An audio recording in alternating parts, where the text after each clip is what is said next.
Hello world, I'm Jake Wile from Wile Motorsport and want to talk through a little project that I'm thinking of taking on here. Those who've been following us for a while know that we started out as basically an E36 track prep shop, and we love working on the modern cars, but personally I've always loved racing the E36 chassis. And about 9 years ago we swapped in an S54 into this one that we call Honey Badger, and it has been a joy. I mean, that engine, just as my wife Maggie put it, every time you ask for more power, it just gives you more power.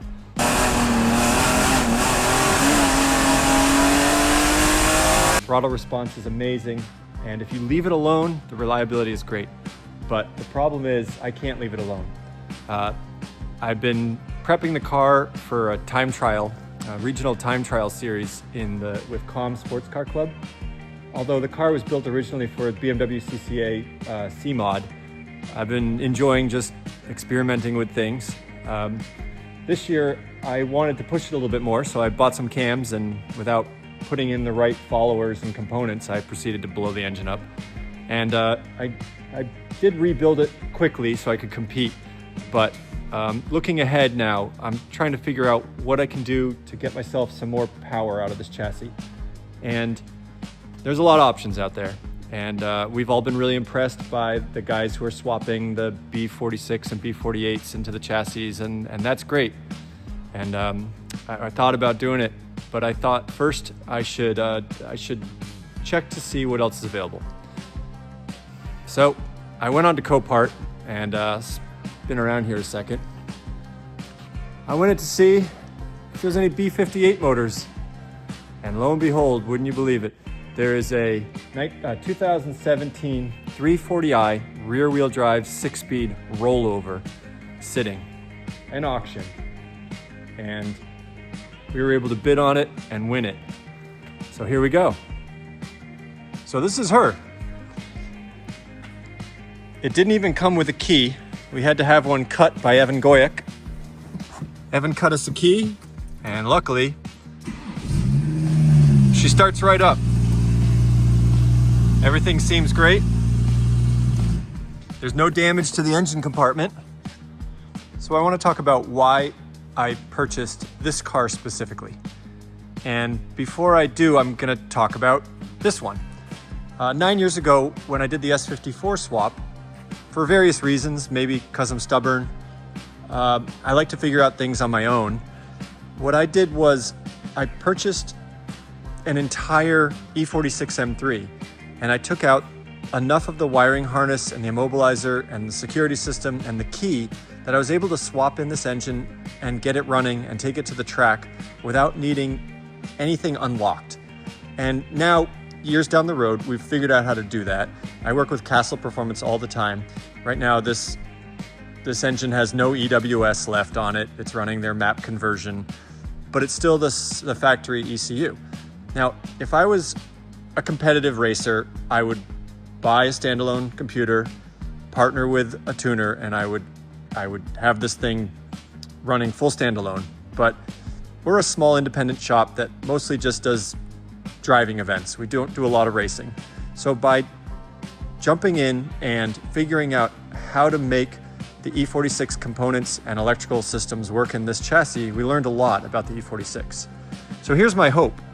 We're gonna do the same thing with this car. So here's where we got really lucky.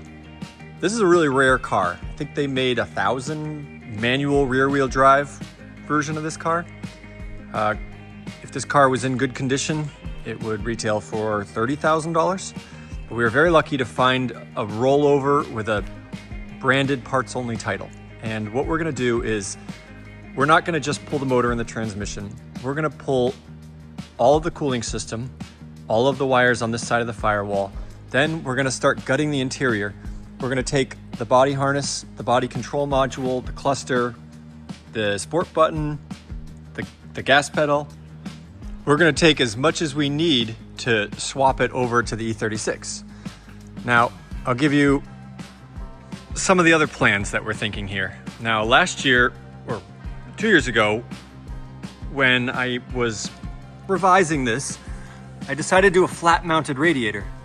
as you can see, there's a small radiator shoved almost flat into the front of the E36 here. It's actually a skid steer radiator, and it did work on cool days, but on hot days it didn't have the thermal efficiency to cool, but it was a pretty good prototype. I'd like to do that same thing with the B58, and in order to do that, we're gonna have to move the engine back. So the plan is we're gonna do a B58 mid-engine E36, and we're going to remove the air compressor from the B58. We're gonna try and install the hydraulic steering pump on it, and we're gonna work on installing as many radiators as I can, getting as much airflow as I can, and getting that B58 to work in this car. Now, we were excited to see that this engine came with some goodies. We think it has an MHD tune. It's got the TU fuel pump already. It's got the, CTS cold air intake. It's got the VRSF charge pipes. Whoever owned this car before was getting some good power out of it. So we're actually we're definitely gonna turn it down when we install it. I mean, it would be great just to start with 350 wheel horsepower and torque. So that's the goal. It would be great to get this together and test it in the spring. We got a lot of work ahead of us, especially doing the mid-engine and keeping the hydraulic steering. But I'm excited, and I'll keep doing videos and updates for you guys. And thanks for following. Bye.